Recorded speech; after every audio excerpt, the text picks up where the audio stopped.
Hello everyone and welcome to my YouTube channel Bufo Maths. I am Neha, your mentor for today. और आज हम discuss करेंगे how to represent rational numbers on number line. Now, rational numbers क्या होते हैं? Now, any number of the form p by q, जहाँ पे p और q क्या है? Integers हैं और q 0 नहीं होना चाहिए.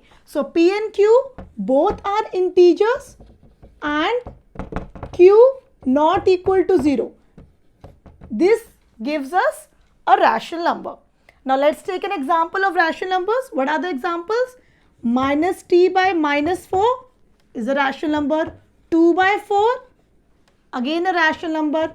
Minus 3 by 7 again a rational number, and 3 by minus 7. So these are all possible form of rational numbers I have written. 3 by 0, this is not defined, so ये rational number नहीं है. So what we saw, numerator and denominator both should be integers and denominator should not be 0, will give you a rational numbers. Now let's come to the number line. Now this is a number line and you all know how to represent integers on number line. Starting from 0, we have 1, we have 2, and here we have minus 1, minus 2, and so on. So the arrows mean it's moving towards both sides, right? So all the numbers which are on the right side are greater than the numbers on the left side. You all are aware of this.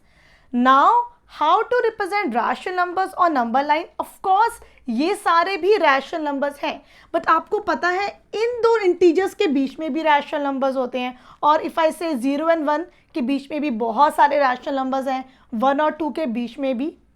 So let's see इनके बीच में जो rational numbers हैं उनको कैसे represent करना है. So let's start with first example. Represent 3 by 4 on number line. Now the question is 3 by 4. First step, check that this number is a proper form. ये proper form है एक rational number की. Numerator छोटा है, denominator बड़ा. So this rational number will lie between 0 and 1. ये 0 से बड़ा है और 1 से छोटा. Now what is 3 by 4? 3 by 4 is 3 parts out of 4 equal parts, which is less than a 1 whole. पूरे whole से कम है, 1 whole से less है, so 3 by 4 will be represented like this. ये 1 और 0 के बीच में लाई करेगा. अब इतना तो पता चल गया कि ये 0 और 1 इंटीजर्स के बीच में लाई करता है. अब ये एग्जैक्टली कहाँ लाई करेगा? How will you do that?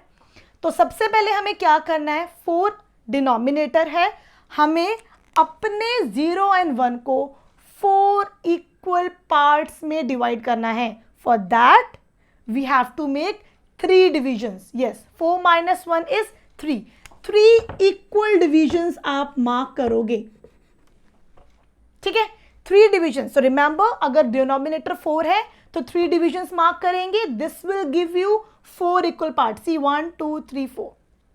Right? Now the next step, 3 is the numerator. So 3 jumps starting from 0. Counting कहाँ से शुरू होती है? 0 से, right? तो 0 से jumps करने हैं किस side? Right side. 1, 2, 3. This will give you 3 by 4. Easy. What we did? Denominator is 4. So 4 minus 1, 3. 3 divisions equal mark कर दी और numerator के आपको jumps करने हैं starting from 0. So this position is a position of rational number which lies between 0 and 1. Let's come to the next example, minus 3 by 4. अब minus 3 by 4 कैसे represent करेंगे? Now 3 by 4 अगर 0 और 1 के बीच में lie कर रहा है तो minus 3 by 4 lie करेगा minus 1 और 0 के बीच में. What we saw, 3 by 4 lies between 0 and 1. So minus 3 by 4, 0 and minus 1. मतलब इस वाले पोर्शन में इसकी वैल्यू कहीं यहाँ पे होगी. इतना समझ में आ गया कि 0 और minus 1 के बीच में लाई कर रहा है. minus 3 by 4. Again next step, 4 is the denominator. Again 4 equal divisions के लिए 3 आपको डिविजन्स मार्क करनी है. 4 इक्वल पार्ट्स हो जाएंगे. Now next step, numerator is 3. तो आपको 3 जम्प्स करने हैं टुवर्ड्स योर लेफ्ट साइड। अब यहाँ पे बच्चे क्या गलती करते हैं, -1 से शुरू करते हैं। नो, स्टार्टिंग हमेशा 0 से होती है।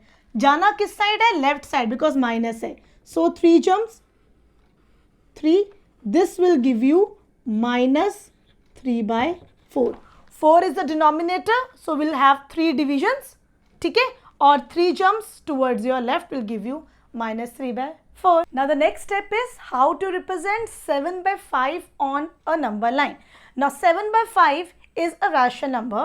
सबसे पहले हमें 0, 1, 2 integers mark कर लिए। अब 7/5 is a positive rational number, so it will lie on the right side of the 0. इतना clear है? Now the first step is, as you can see, numerator is greater than the denominator. When the numerator was smaller, like 2/5, so it will lies between 0 and 1. तो ये तो 0 और 1 के बीच में lie करेगा। But अगर आपका न्यूमरेटर बड़ा होता है ना डिनोमिनेटर से, वो 0 और 1 के बीच में नहीं लाई करता, वो आगे होता है। कैसे पता चलेगा किसके बीच में लाई करेगा? For that first we will convert इस इनटू अ मिक्स्ड नंबर। कैसे कन्वर्ट करते हैं? 7 5 डिवाइड करके 5 1s are 5 2, so is same as 1 2/5. So 1 2/5 is the mixed number form of the given rational number. As you can see, 7/5 can be written as 1 2/5. Now 1 2/5 lie between which two integers? 1 2/5 मतलब ये 1 से बड़ा है और 2 से कम। आपने 1 2/5 चपाती खाई, मतलब आपने 1 कंप्लीट चपाती खाई और सेकंड चपाती का 2/5 पार्ट खाया, तो 1 से ज्यादा और 2 चपाती से कम। So this will lie between 1 and 2। तो इंटीजर्स तो फिक्स हो गए कि ये 1 और 2 के बीच में लाई करेगा। नाउ 1 2/5 है, 1 और 2 के बीच में लाई करेगा। नेक्स्ट पार्ट इज, सो 1 की पोजीशन तो ये फिक्स हो गई। 2/5 है, 5 is the denominator. Now the next step is to check the denominator, which is 5. Now what is 5 minus 1? 4 means आपको 4 इक्वल डिविजन्स मार्क करनी है। 4 equal divisions will give you 5 parts between 1 and 2. Clear? Now look at the numerator, which is 2. Starting from 1, ये रहा 1, ये वो 1 है, इससे start करना है, राइट साइड जाना है, 2 जम्प्स जाना है, because numerator is 2। 1 2 will give you 1 2/5, ठीक है, it's 1 2/5 which lies between 1 and 2. It can also be written as 7/5. So the next example is -7/3. We have to represent -7/3 on the number line.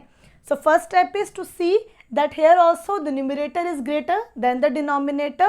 So of course it will not lie between 0 and -1. So first we have to convert it into mixed number form, which is same as